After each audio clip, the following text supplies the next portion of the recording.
What is up, y'all? I know, long time no see. I bet y'all did not expect to see me here today. If you're new here, my name is Ashley. If you're not new here, welcome. Thanks for still being here. I know I haven't been here in 5 years. Life happens, life happened, and we're here now. I have a super exciting video for y'all today. I'm basically just gonna talk and get ready with y'all. I've never gotten ready with y'all on here. I'm just really excited to kind of do my makeup, chit chat with y'all, tell y'all about the last 5 years. By the time y'all are seeing this, it will be my 5-year anniversary in LA. I just kind of want to touch base on that, what it's been like, what it was like up and leaving my life. I also recorded my entire process driving across country, and it never saw the light of day. So I'm going to also incorporate that in here, just kind of make my way back into the YouTube space. Let me clip my hairs up for you real quick so they're not in my way. Just don't really know where I put these hair clips at. I recently cut my hair, so these are a little, not the bang. I look like Coconut Head right now. Okay. Where did I leave off at? Where was I at the last time that y'all saw me? Now, if you've been here for 5 years, you know that I was in Philadelphia, living the vida loca. Okay, I was in college. I was going to school for business marketing. Also had just started my social media, had been doing videos with my friends over at Love Live Serve. Y'all know them. Then COVID hit and things got really different. My lease was ending. I had a decision to make. What y'all didn't know was that I was in the most trying time of my life. I was going through it with my family. I was dating a serial cheater, getting dogged out left and right. Just really was in a very low place. Overworking myself in school. Also, there's a lot of like petty college girl drama. This was a whole new world for me. I mean, my high school was pretty big, but the college campus was even bigger. And if you've been to college, you know it's kind of like a really huge high school. Unfortunately, I spent a lot of time trying to prove my worth in a relationship. It was getting really bad. We don't need to get into too many details. That being said, I was really lost in life at the time. You know when you have those moments, you wake up one day and you say, enough is enough. I no longer want to put myself through this. You know, it's the constant over and over of allowing yourself to be pushed down, belittled, just minimized in so many ways that it gets to a point where you're like, I think I'm done. I think this is it. Now, this was a really big step for me. I'd already had full intentions to move my life with this person. I had spent the entire last year overworking myself, truly, when it came to school. I was doing a 40-hour winter course, so I didn't have a winter break, 2 different semesters of summer classes, petitioning to overload my schedule. And I went from being about to graduate behind schedule because I was going through it my sophomore year and was like, oh, I want to drop out. I don't really see the value in college. I'm kind of over it. To, you know what, now I'm going to overwork myself so that I can graduate early and go be able to move my life with this person, because I felt like if I had waited and done things on my own pace, that I would have been left in the dirt. I was so insecure at that point, especially in that relationship, that I just could not let that happen. I was like, absolutely not. More of the story was I had a breaking point, and this breaking point was extremely pivotal for me. It got to a point where I had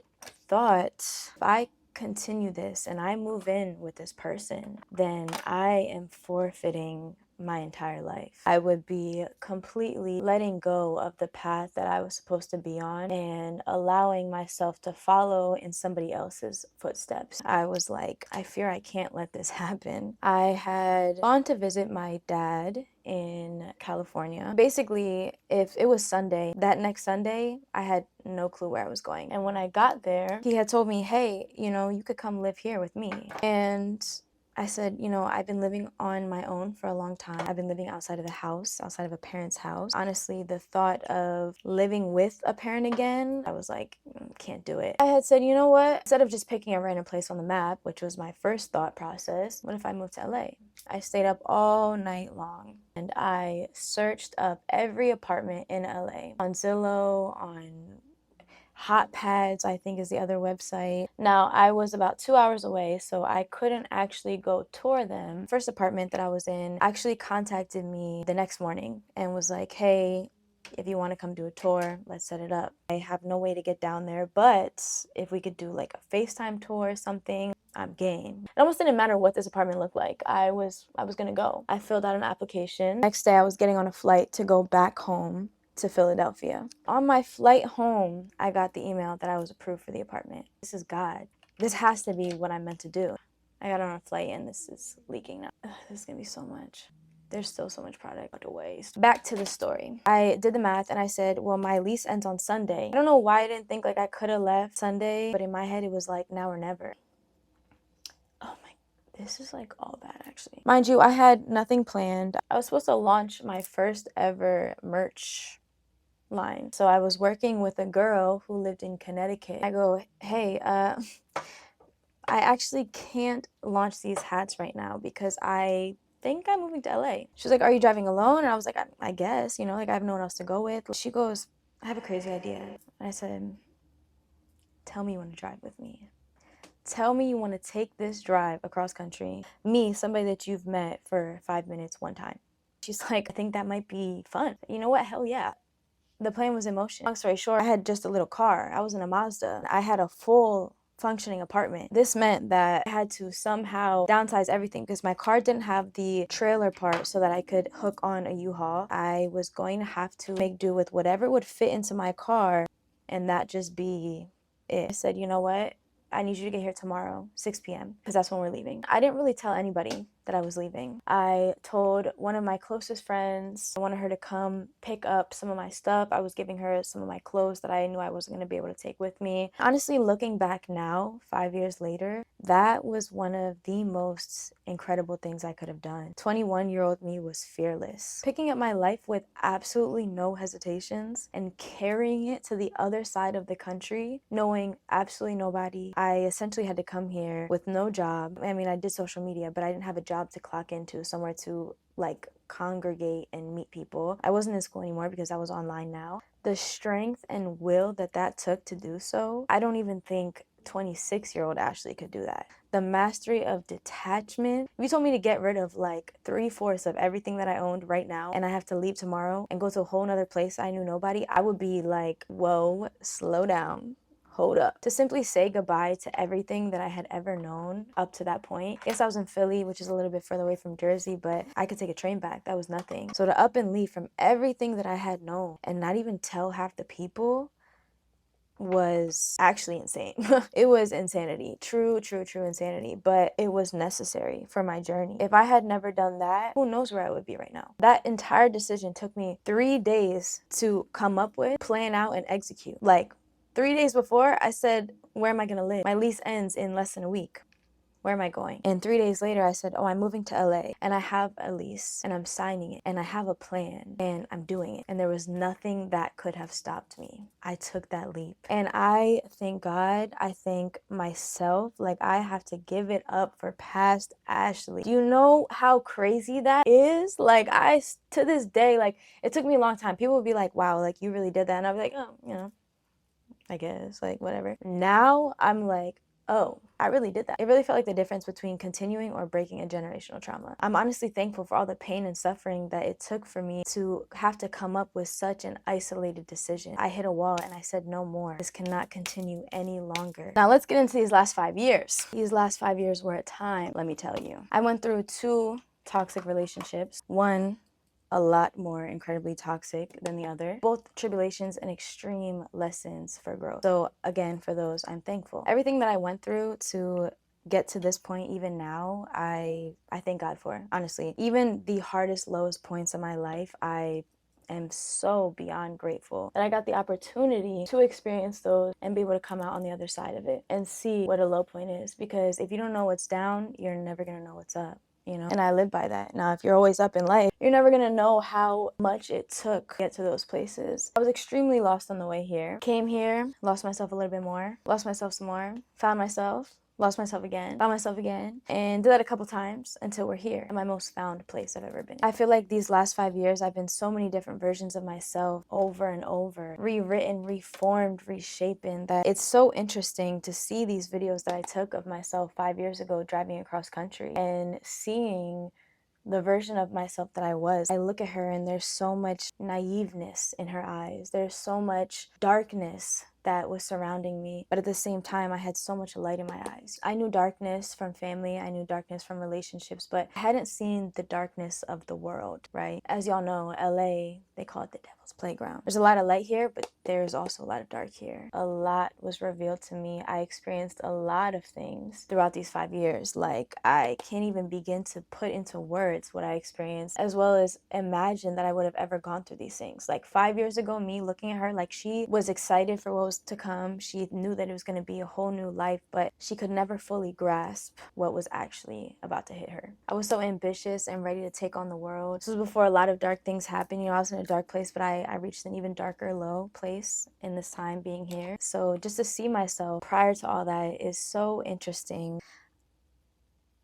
Also to see so much pain. Like, I was really just so lost. Sheesh, I wish I could go back and give that girl a hug. But at the same time, I experienced such a beautiful love. I experienced beautiful sisterhood. I was able to find such beautiful women in my life. You know, sisterhood was something that I struggled with a little bit, I'm gonna be honest with you, especially being with a serial cheater, you know, and also having an estranged relationship with my mother. That created a lot of insecurity around women. I had sisterhood in high school and I loved those girls. I still to this day love those girls. But I got to college and I saw such darkness from these women. They were girls. There was so much insecurity, and again, like, it wasn't all them. I was with somebody that was just giving us all the runaround, but there was a lot of girls that knew my situation. They would come around and be like, where's Ashley? My ex and one of my best friends were having a whole secret relationship behind my back. You know, that was like tough because I give my all in friendships. I was giving her my close to where I was taking her to the gym with me every day, helping her become a better version of herself. This was a whole long list of things. We don't have to get into that. Needless to say, my relationship with women had a strain on it. And so I was fearful of women. I was insecure around women. I didn't trust women. For me to have grown and gotten to a place where I hold my relationships with the women in my life so highly, the sisterhoods in my life are so significant to me that I would not trade them for the world. I believe that sisterhood is one of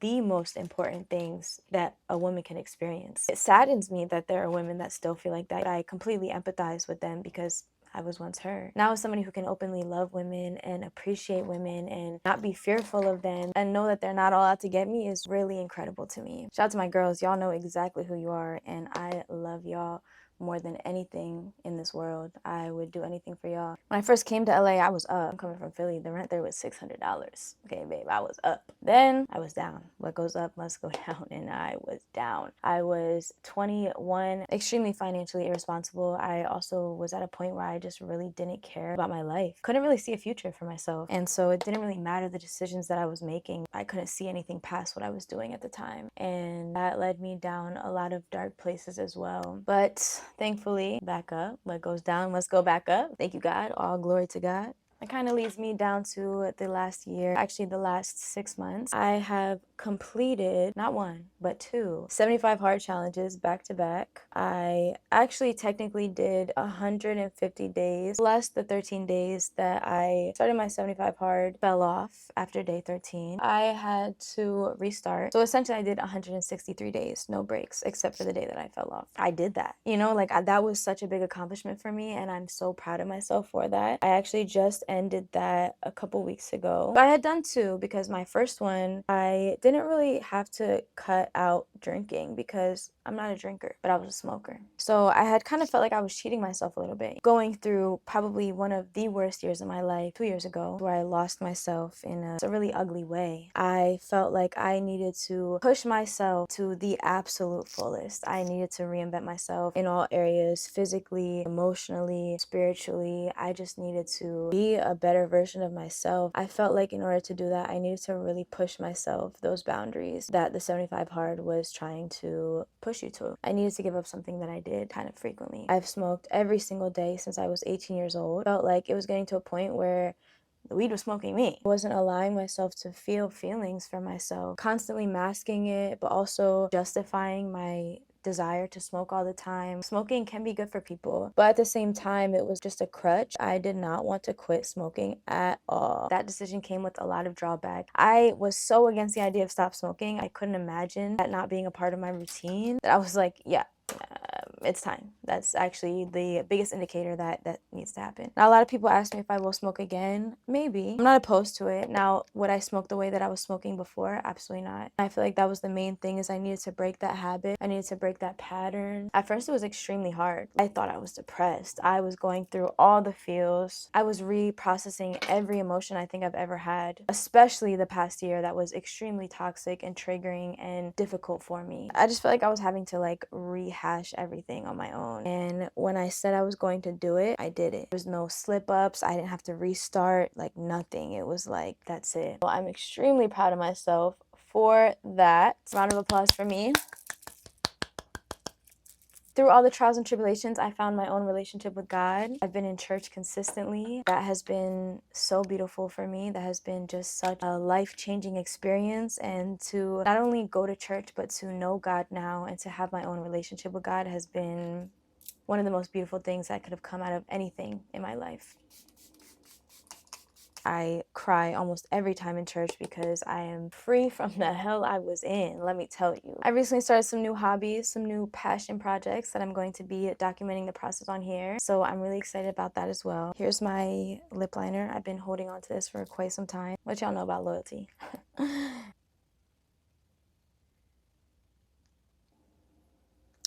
Now I'm done with my makeup. Lip gloss. Without further ado, I'm going to show y'all the footage that I took driving across country. It is something that is so special to me. I hope that y'all can see the fearlessness and the perseverance, just everything that I had and been made of at that time. I hope that y'all enjoy the journey. I want to do something special for the 5-year anniversary of me driving cross country, and this feels really right for me. Any videos that y'all want to see, please comment them down below. I'll be reading, taking suggestions, and just simply engaging with y'all. So thank you so much again for watching. I love y'all with all my heart, and I'm so happy to be back. Thank you for welcoming me back into the YouTube space. What's up, guys? Long time no speak.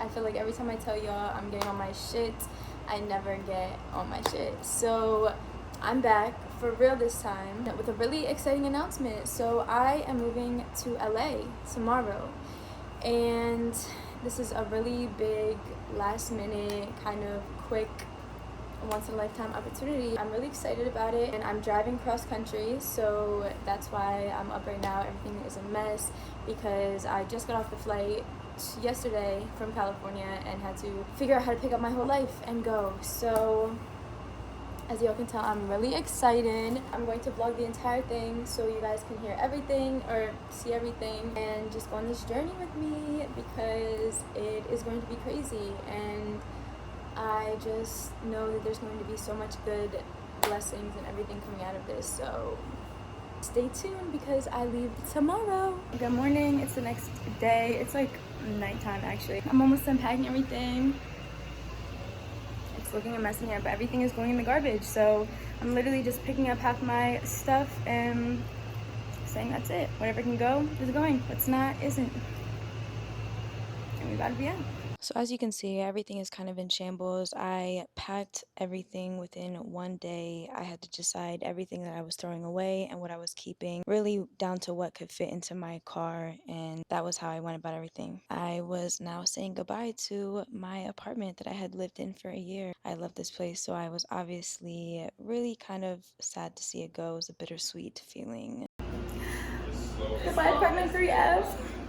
So now we were basically just breaking down everything. Whatever wasn't going to fit, my landlord was going to charge me for the trash removal. So they helped me break everything down so that they could put it into their car so that it wouldn't cause a problem when we drove. Here's all the garbage that we had. Basically my entire life thrown away into these bags. I was glad to have the help. I definitely couldn't have done it alone, so I'm very thankful for that because we got it all done within a few hours. My car was filled to the brim. Everything was overflowing into the front seat. There was barely any room for anybody to even sit in the back. That was not a comfortable ride, but we made it work. Road trip. It's 1 day and 15 hours, and we're going straight, so At this point, we're all in the car laughing about the fact that this is just ridiculous. We even had traveling paper towels at this point. Like, it was all packed in there. And we're off. The journey had started, and of course, I was driving. There was no space for anybody else to drive. I didn't sleep for a few days before this. Needless to say, this entire process was so last minute. So, night one, I was struggling. Highway hypnosis was real. After about 2 hours, we had to stop at a truck stop. I needed some snacks, some energy drink, something to just keep me up because this was already set out to be a long drive. I completely underestimated. This was shortly after my first launch of merch, so of course we had the hats on. That was actually who drove with me, were the people that helped with the first launch of my hat. It was so last minute. I was just like, yo, do y'all want to come? And we did. At this point, I was very much delusional, sleepy, and it's only night one. Everything was funny. I was having a good old time. I was in great spirits. Honestly, not even processing the fact that I was moving my entire life across country at this point. We took one more stop where we had to do some push-ups to try to stay up, and then we were back on the road. First night was incredibly hard. Honestly, looking back, I should have pulled over. I was the only one awake. Everyone was asleep. Waiting for the sun to come up, I was just struggling. And once it finally came up, everyone started to wake up, and I felt a little bit more energized. I was no longer nodding off. So we have been driving since last night at 10. It's now like 2, I think, and we're in Indiana. First of all, not my vape era. We made it to Indiana, and the drive was going smooth at this point, except for the fact that I was exhausted. But that was not stopping me. Now, I lost a lot of content either through transferring, and I don't actually speak to the people that I was driving with. I didn't really want to add a bunch of the extra stuff. So now we're on day 2, actually. They were in Kansas about this point. Since the drive had said one day, I assumed after 24 hours I would be almost there. Obviously, you have to count for stopping, you have to count for everything else. I was in shock to see that after 2 days, we were only halfway through the map. After the second night, I could not drive anymore. The girl that I was driving with had actually slammed into the back of a truck. Thank God there was no damage, and the guy had honestly thought it was his fault, but she was then traumatized to drive, so it was really just me driving. We had to stop in the middle of the night and take everything out of the car and completely reorganize it so that the guy we were with could drive because he was obviously taller and could not back the seat up. We were crossing through the top of Texas at this point in our last 1,000-mile stretch. Needless to say, we were making moves. Oh, update. We originally left on Thursday around like 9:30. It is now Saturday, 7:30, and we are in Arizona in a town of about 500 with a flat tire. A donut has a flat, and yeah, we're just in a really great situation. So I'll keep you guys updated, but I just want to let y'all know we're doing great.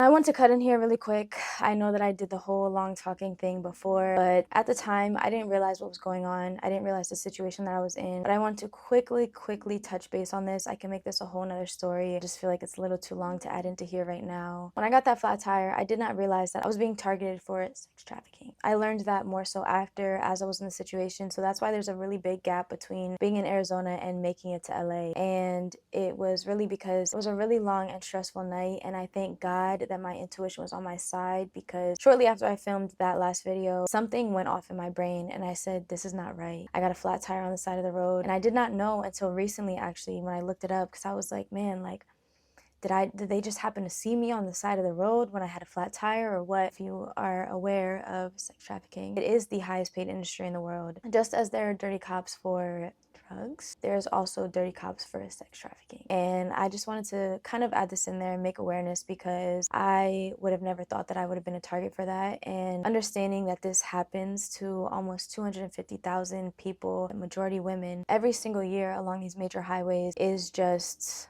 insane. And a lot of people unfortunately never get found. I was so lucky and guided and protected and thankful and blessed. Not only did I have my intuition working for me, I was paying attention, I was hyper vigilant, and I wasn't alone. And although I was still a target, not being alone, I wasn't alone. And so I had a little bit of security. I was able to think fast. Not everyone can think like that. Not everyone is paying attention. Not everyone would even think that they could be in this situation to be able to pick up on all the factors that played into this, because it was a whole operation. I just wanted to warn everybody, especially women, to not drive alone, to not pull over in desolate areas, to not trust everything that a cop will tell you. I know there's 1,000,005 reasons to not trust cops, but this is one that's personal to me, and I saw it and I witnessed it. I just want to add that in there really quick because I didn't have enough time to do it on the voiceover. But yes, please stay safe, ladies. I love y'all.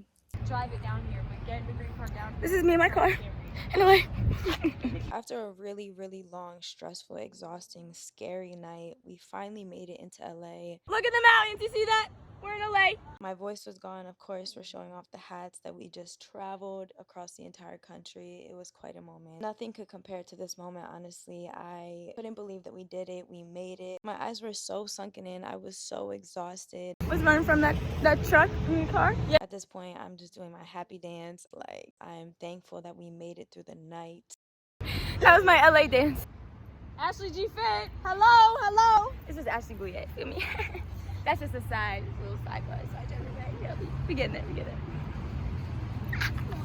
And now we're first day in LA. We're trying vegan spots because of course I was vegan at this point. Just trying to get some good nutrients. We didn't really stop for food the entire way. We ate pretty much just snacks and little drive-through stuff. Nothing of any substance at all. So we basically just goofed off the first day. The first night we slept on one singular comforter on the floor, all three of us. Nothing unpacked, just vibes. It didn't matter. We made it. We in LA, baby. How's the world? And of course, first time trying Veggie Grill. It was one of the first vegan restaurants I tried, and I still love it to this day. We decided that we were not taking a second trip or delivering nothing. We got the IKEA furniture. We had to take the couch out the box because it wasn't gonna fit, and they were like, no, it's not gonna fit. And guess what? I said, we're making it fit. So now everything's nice, secure in the car. We're living our best life. And life began at that point. There's really not much else to say. We did that.